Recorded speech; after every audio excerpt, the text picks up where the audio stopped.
just wondering if you could explain a bit about the Baha'i concept of God. Is it different than other religious concepts of God, or even your own sort of personal sort of explanation of God? Well, I'll do my best. That's an even bigger question than the last one. God is, in one way, an unknowable essence, which is very, very far out there and not close enough for me in my yearnings. And so the Baha'i description, I guess you could say, about God is the way that we could possibly know him only is through the messengers that he sends from time to time. And so God has this covenant with mankind through which he can come to know him.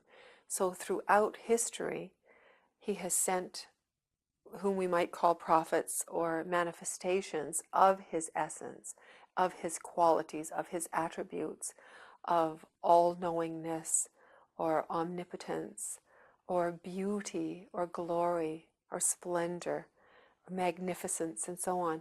So these qualities are manifested through these great teachers and messengers such as Moses and Christ and Zoroaster and some of the lesser prophets like Noah, and certain of the very old religions have these lesser prophets who have come and brought the teachings of God to the people.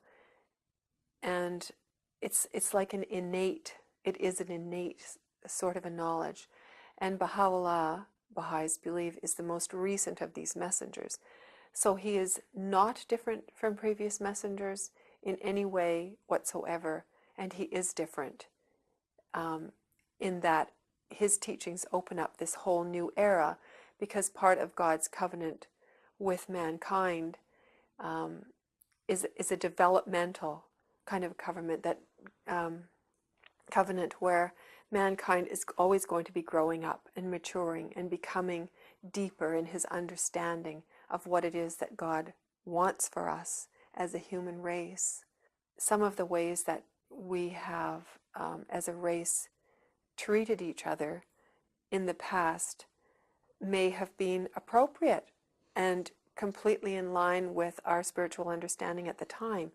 But God has assured us through the revelations of the messengers that we would grow up to the point, where our interactions with each other and our understanding of him would have improved, so that we would be treating each other better. And I think we can see all around us, all over the world, that's what we want.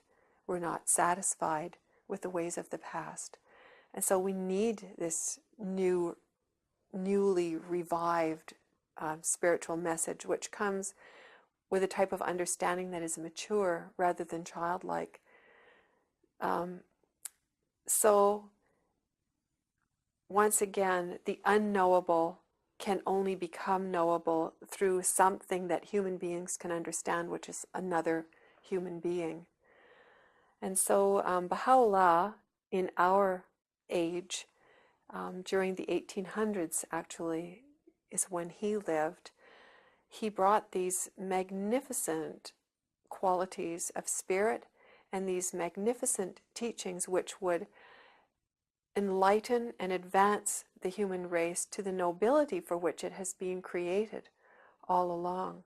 So qualities of true justice and true peace and kindliness and goodwill towards all peoples of the earth. These are the things that God is calling us to now.